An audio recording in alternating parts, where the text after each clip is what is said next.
Amigos, nos acompaña hoy en esta consulta el doctor Bari G. Vigay Mercedes. El doctor Vigay Mercedes es médico genetista, embriólogo, director científico del Instituto Cromo Med. Es especializado en genética reproductiva, reproducción humana asistida y fecundación in vitro. Pero sobre todo es un médico genetista a quien damos la bienvenida a Consulta Participativa.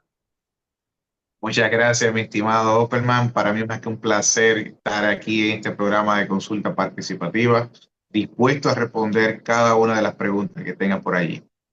Sí, doctor, gracias. Nosotros ciertamente, debo ser honesto, estábamos atrás de usted, su agenda es muy apretada, doctor. Pero estamos aquí para llevarle orientación a los amigos de Consulta Participativa.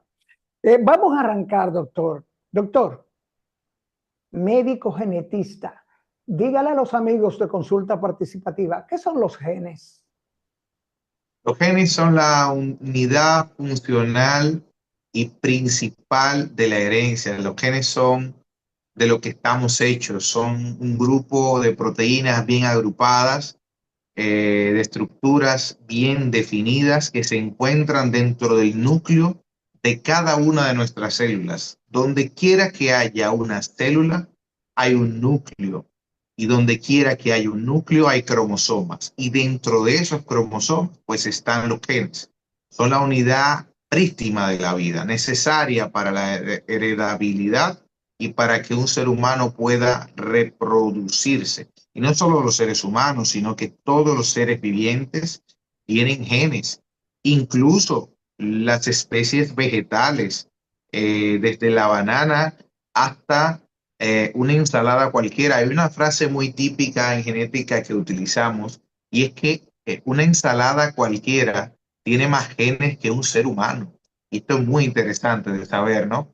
Realmente que sí, doctor. Y entonces, siendo que todos ser vivientes, inclusive hasta los vegetales, como usted señala, tienen genes, ¿qué es un genetista? ¿Qué hace un genetista?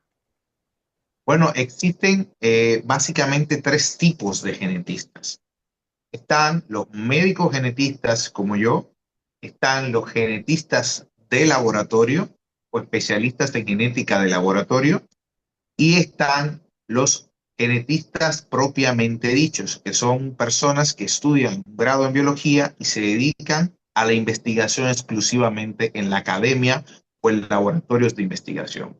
Entonces pasamos a lo que es un médico genetista.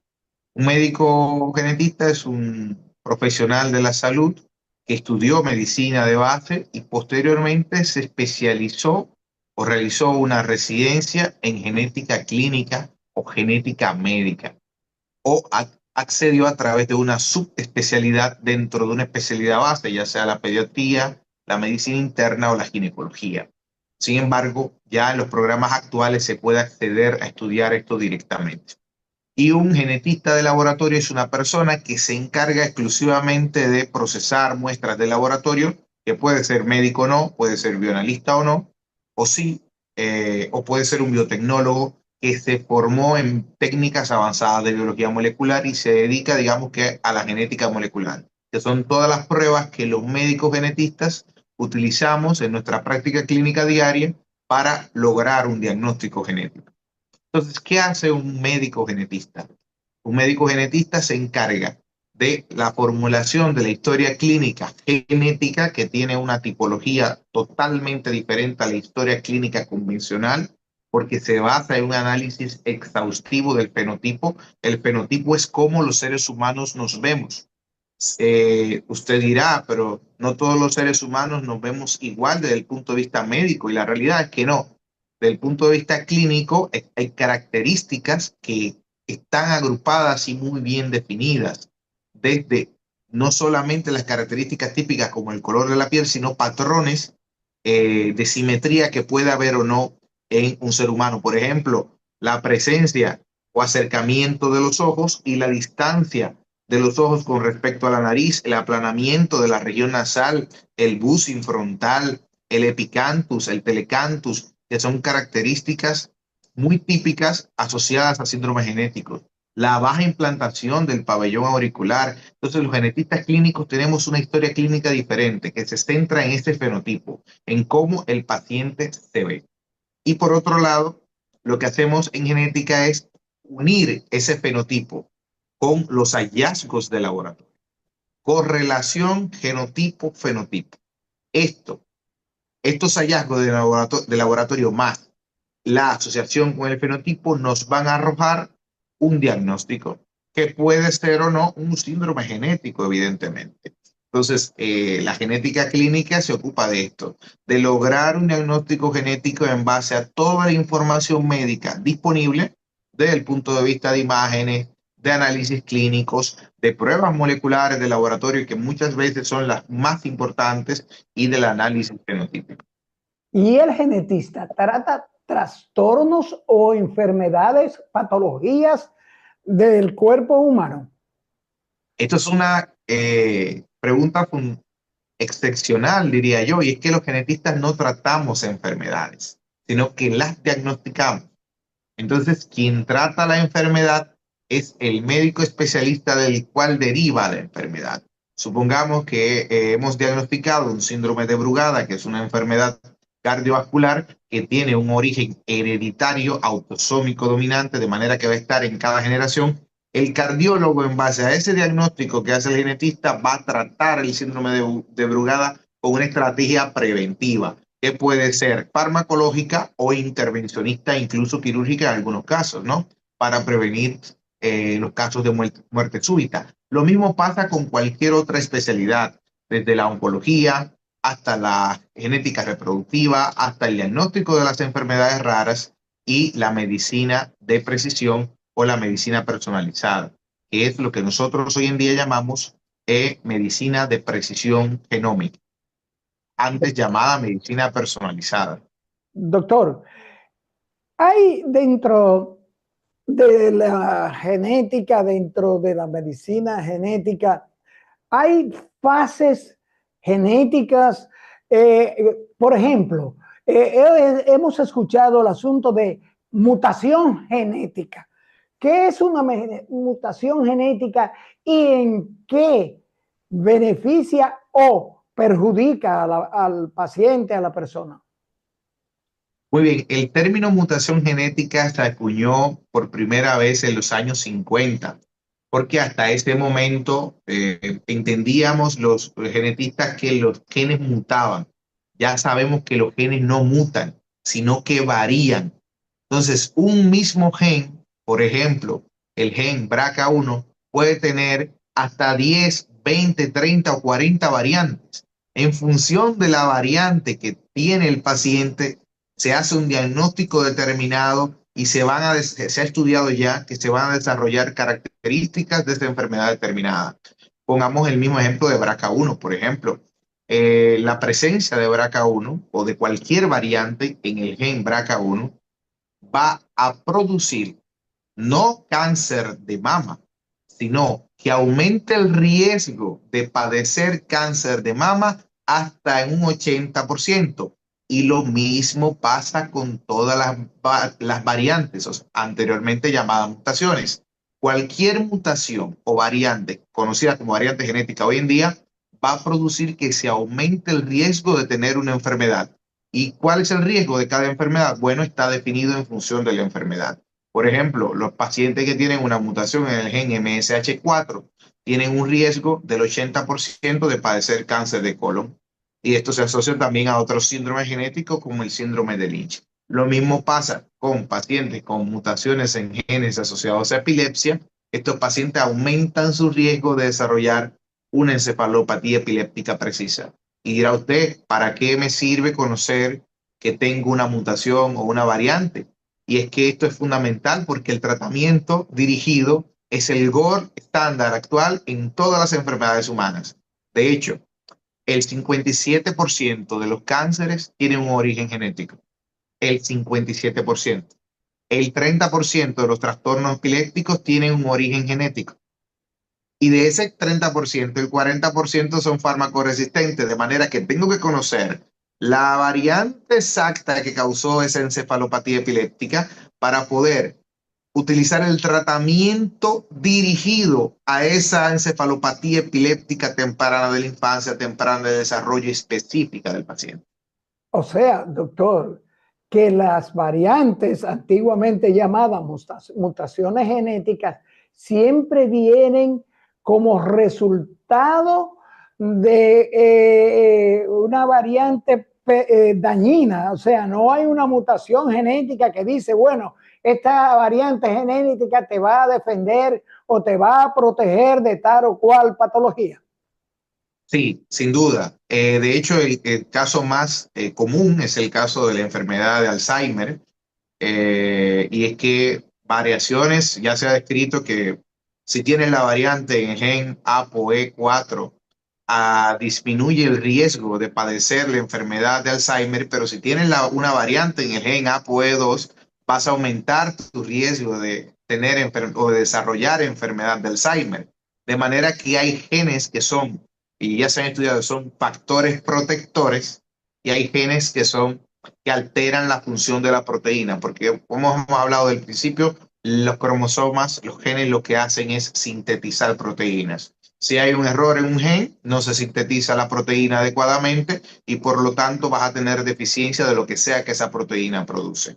Por ejemplo, el caso más común o más fácil de explicar es el caso del albinismo. En el caso, hay 23 genes que se asocian al albinismo y entonces si tú tienes una mutación en uno de estos genes, básicamente se altera la producción de melanina y por lo tanto en cualquiera de los hitos del desarrollo de la melanina dentro del melanosoma y por lo tanto no se va a formar melanina. Por esto este color característico de la piel en personas con albinismo. Es que no se sintetiza la melanina adecuadamente y por lo tanto no tienen melanina. Y no solamente en la piel, sino también en la fovea, lo que les provoca pérdida de la visión o baja visión. Prácticamente los albinos son ciegos legales, tienen una visión de un 10% aproximadamente. A propósito del albinismo, doctor, qué bueno que lo mencionó. Tenemos conocidos albinos, se le llaman albinos, y una de sus preocupaciones es que él contrajo matrimonio hace año y medio, y una de sus preocupaciones, y lo tiene con un estado de ansiedad, es si él va a tener hijos albinos. Bueno, si su esposa o su pareja es portadora de una mutación de albinismo, él tiene un 25% de tener un hijo con albinismo. Pero si su esposa o su pareja no tiene albinismo y no tiene una mutación relacionada con los 23 genes de albinismo, la probabilidad es de 0% de tener un hijo con albinismo. Y esto es porque el albinismo es una enfermedad autosómica recesiva. ¿Qué quiere decir esto? Que se necesita que ambos padres sean portadores de la misma mutación relacionada con albinismo. ¿Ok? Ok, Entonces, es muy poco frecuente que, a menos que un albino esté casado con otro albino, tengan hijos con albinismo. Y de hecho, podrían dos albinos tener hijos sin albinismo y precisamente porque no tienen la misma mutación en el mismo gen asociado al albinismo. Y es que se necesitan dos copias, una de herencia materna y otra de herencia paterna. De hecho, la mayoría, el 90% de los casos de albinismo son únicos. ¿Qué quiere decir? Que son la única persona en la familia que tiene albinismo y normalmente son la primera persona también en la familia.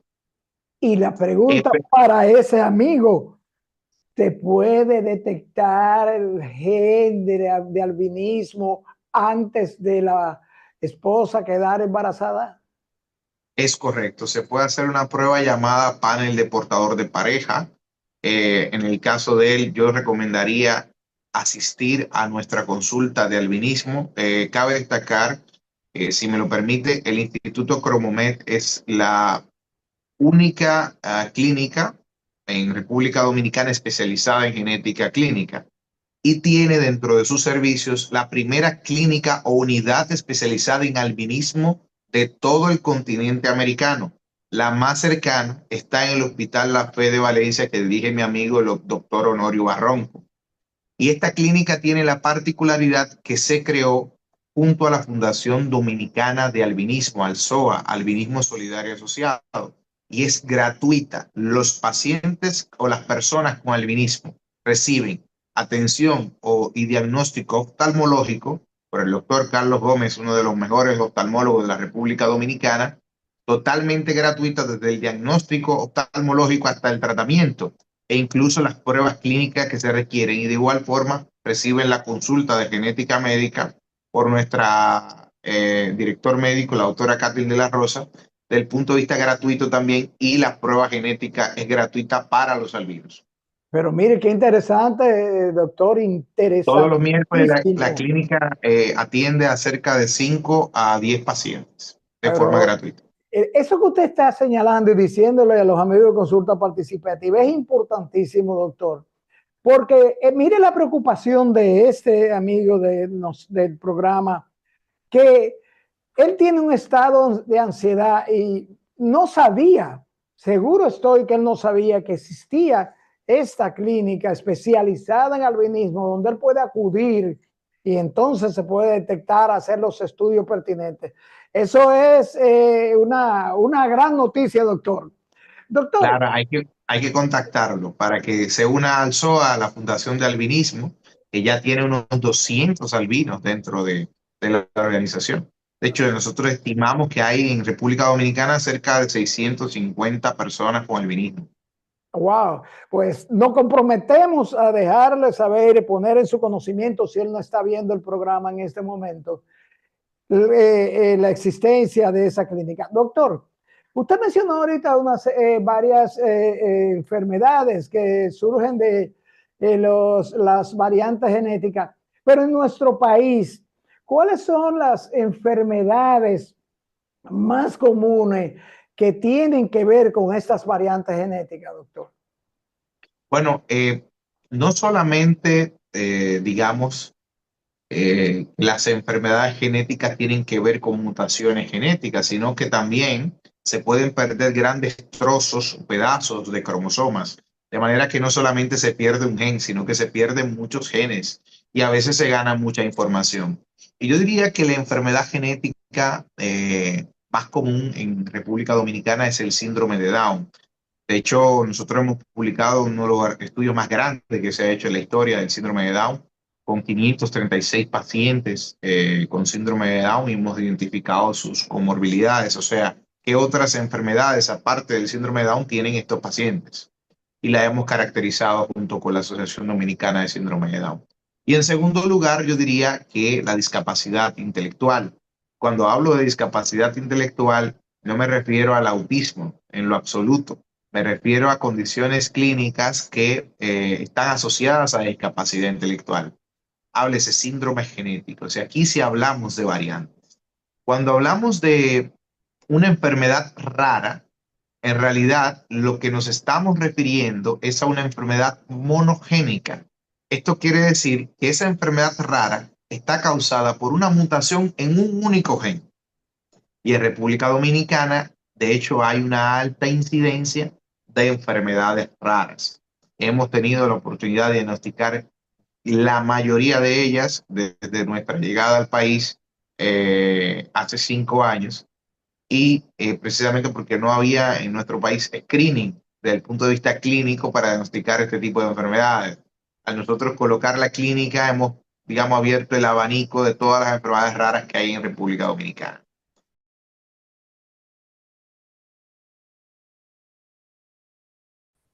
Doctor, enfermedades genéticas, hemos visto, como usted ha señalado, pero doctor, ¿y la infertilidad genética? Dígame, doctor, ¿qué es la infertilidad genética? Bueno, yo creo que en primer lugar hay que hablar de la infertilidad general. La infertilidad es la incapacidad de concebir un hijo después de un año de relaciones sexuales de la pareja sin el uso de medios de anticoncepción. Y en la mayoría de los casos, estos pacientes acuden a una consulta de ginecología reproductiva para explorar alternativas para lograr su objetivo final, que es tener un bebé. Pero la medicina reproductiva no solamente se ocupa de este objetivo final, sino que tiene el objetivo último de tener un niño sano en casa. Ese es el objetivo de la reproducción humana asistida y la medicina reproductiva. Entonces, como el objetivo de nuestra especialidad es tener un niño sano en casa, hay que hacer todas las alternativas y evaluar todas las opciones para que esto ocurra. Entonces, en la actualidad, el 50% de los casos de infertilidad tienen un factor masculino y el 50% restante está asociado a un factor femenino. Cuando hablo de factor masculino, me refiero a trastornos de la espermatogénesis que dan como resultado alteraciones en la genética de los espermatozoides, fragmentación de los espermatozoides. Y cuando hablo de factor femenino, me refiero a aneuploidías de los ovocitos, o sea, alteraciones en el número de cromosomas de los ovocitos. Y otras alteraciones anatómicas y endocrinológicas que puede tener la mujer que pueden dar al traste con infertilidad. Entonces, la infertilidad es un macro, es un mundo donde existen muchas alteraciones. Una vez hemos descartado todas las causas conocidas de infertilidad, anatómicas, endocrinológicas, y solamente nos quedan las causas ovocitarias, entonces allí hablamos de infertilidad desde el punto de vista genético. Y es que allí lo que vamos a hacer es estudiar la posibilidad de disminuir el riesgo de que el ovocito y el espermatozoide que se seleccionen para tener un bebé sean los mejores. Y para eso utilizamos diversas técnicas. ¿Cuáles técnicas están disponibles? Desde el estudio del masculino con el test de la fragmentación espermática, que ya sabemos que si un varón tiene una fragmentación mayor a un 20%, ese paciente necesitará obligatoriamente de técnicas de reproducción humana asistida. Algunos textos hablan de un 35% de fragmentación del ADN de los espermatozoides. De manera que tendremos que utilizar técnicas de centrifugación, de selección espermática, para elegir el mejor espermatozoide en el laboratorio. Porque con el coito natural se seleccionan los espermatozoides dañados, fragmentados. Por lo tanto, lo que hacemos es en el laboratorio elegir aquellos espermatozoides que no tengan su ADN fragmentado o degenerado. Y lo mismo hacemos con los ovocitos. Ya se sabe que la edad materna es un factor determinante para la infertilidad desde el punto de vista femenino, de manera que después de los 34 años disminuye un 10% la probabilidad de que esos ovocitos sean de buena calidad. Ya a los 40 años, la probabilidad de que todos los ovocitos de la mujer sean aneuploides es de un 100%, de manera que cuando se produzca la fecundación, ya sea con un espermatozoide sano y un ovocito aneuploide, la carga cromosómica que va a tener ese embrión va a ser anormal, lo que va a producir que se pierda el bebé las primeras semanas o en el primer trimestre de gestación, que es cuando normalmente ocurre. Entonces lo que hacemos es estudiar el embrión. ¿Y Sí. cómo estudiamos el embrión? Tomamos una biopsia, un pequeño trozo del embrión y hacemos pruebas genéticas.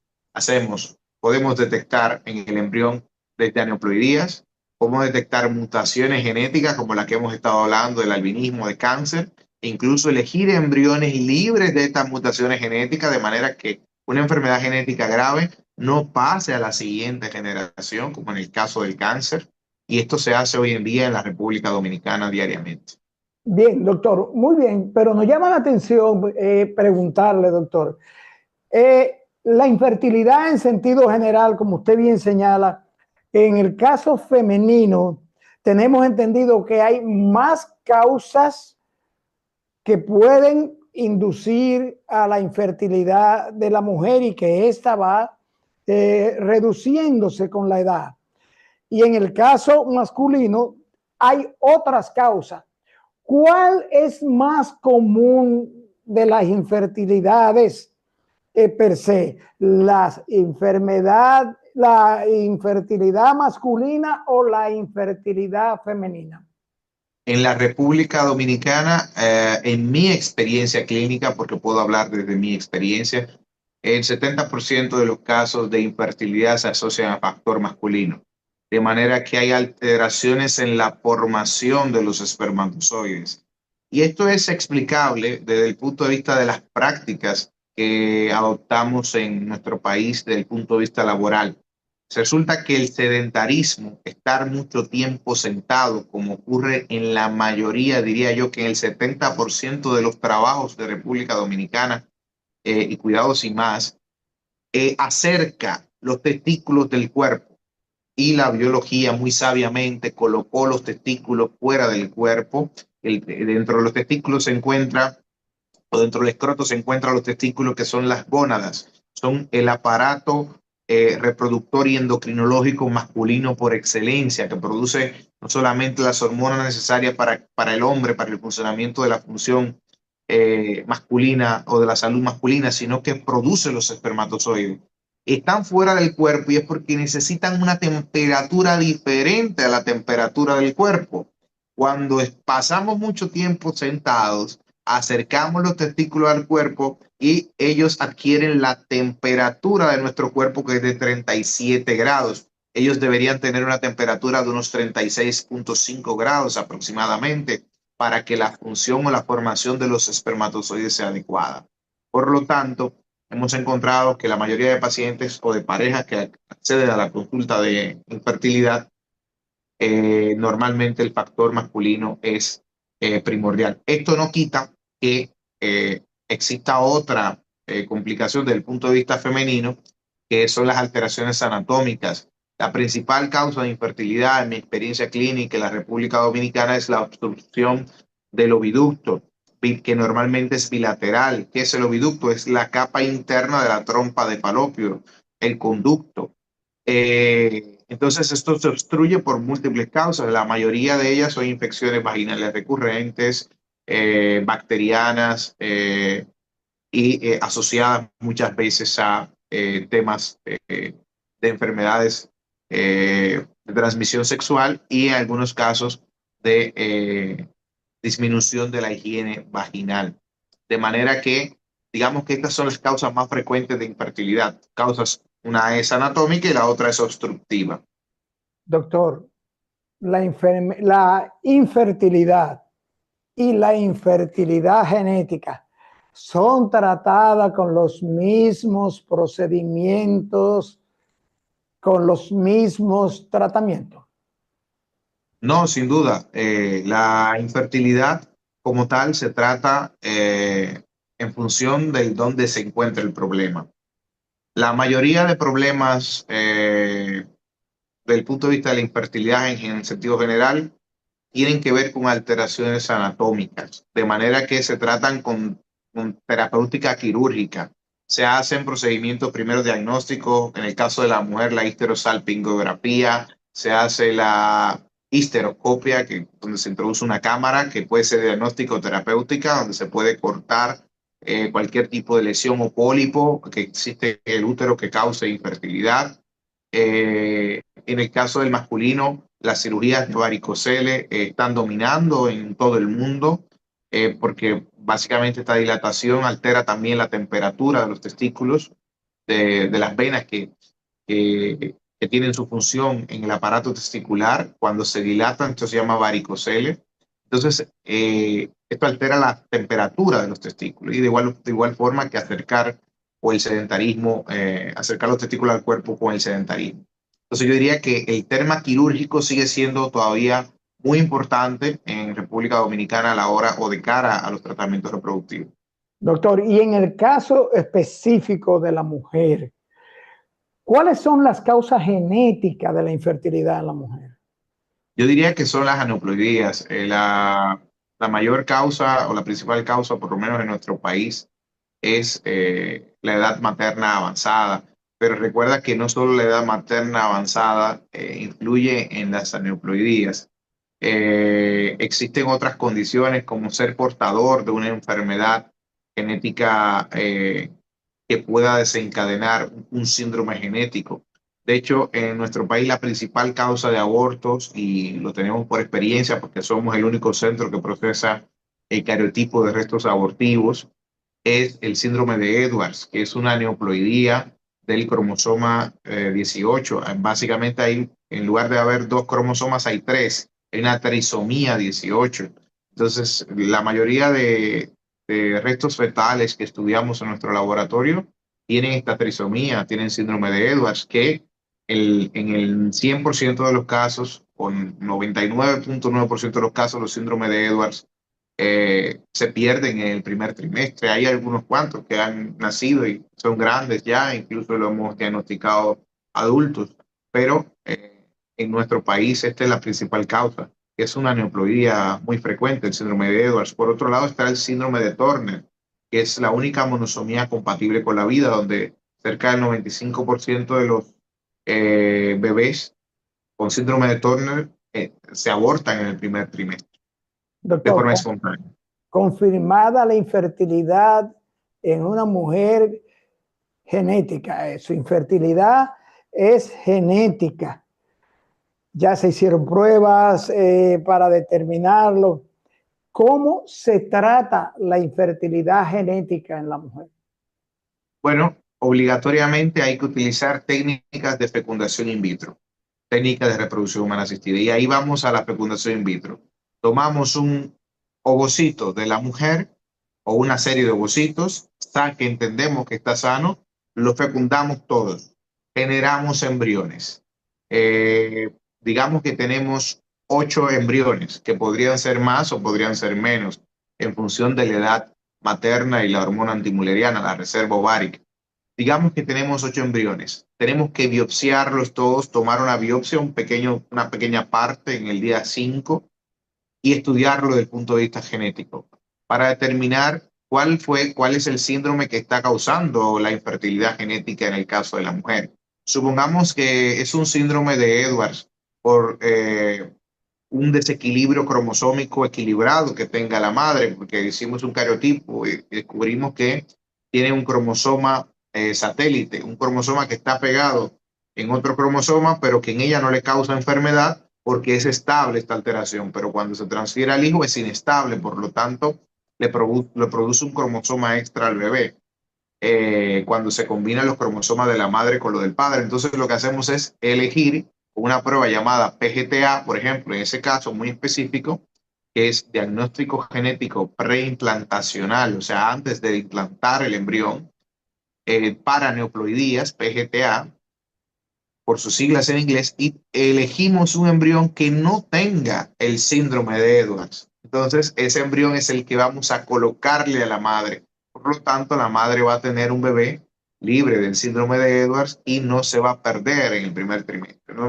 ¿Qué pasa? Que normalmente las madres llegan a la consulta después que han perdido 2, 3, 4 bebés. Esto es algo muy lamentable, pero es la realidad de nuestro quehacer diario. Doctor, hay terapias, existe lo que se llama la genoterapia. ¿En qué consiste la genoterapia para el Bueno, tratamiento de la infertilidad genética?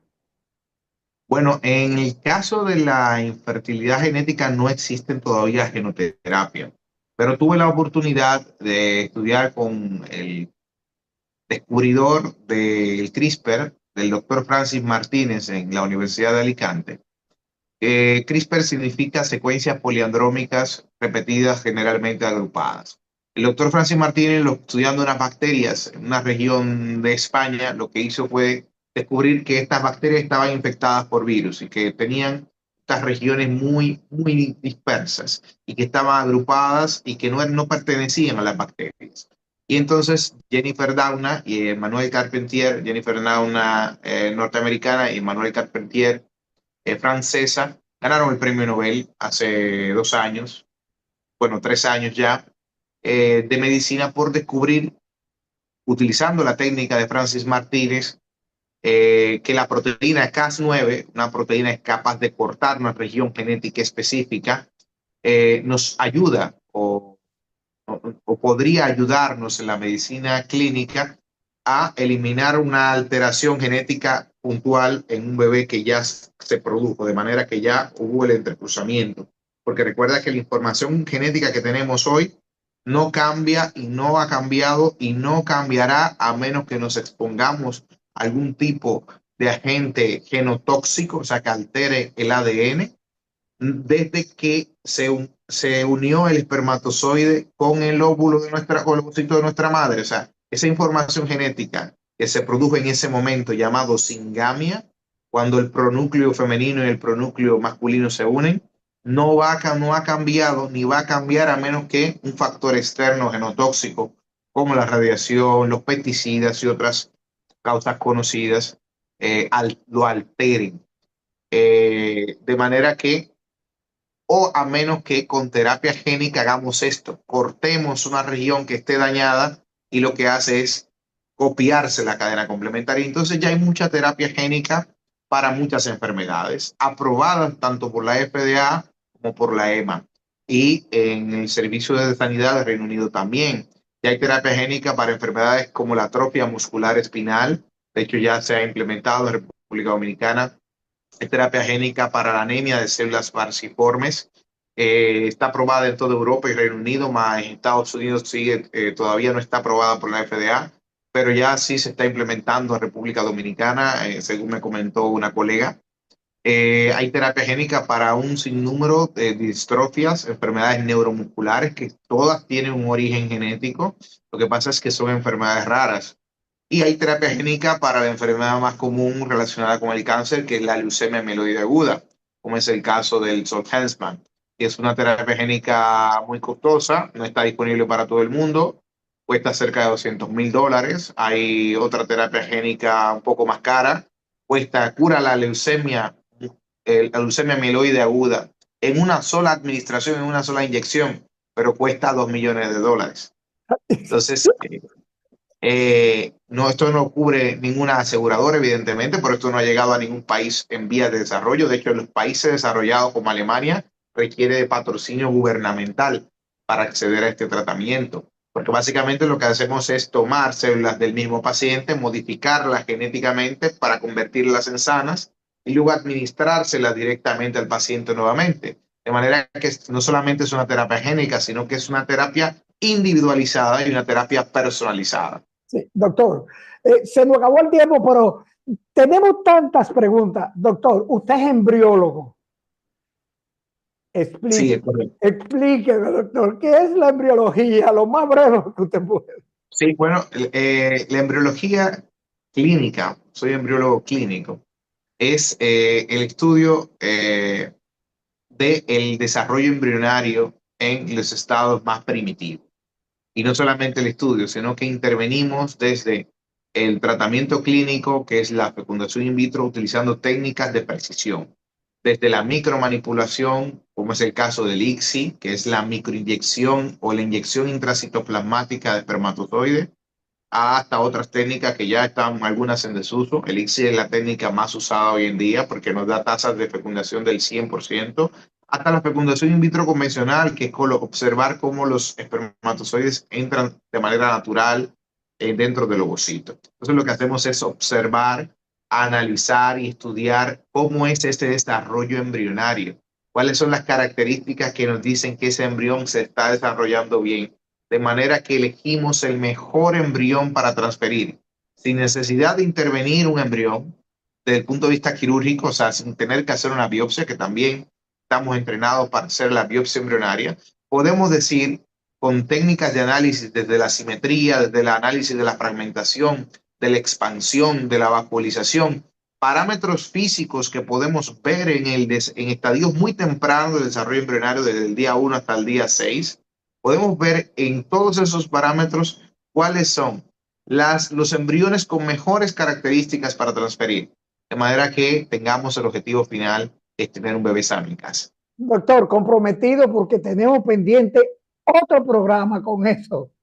Eso es importantísimo, pero se nos acabó el tiempo, doctor.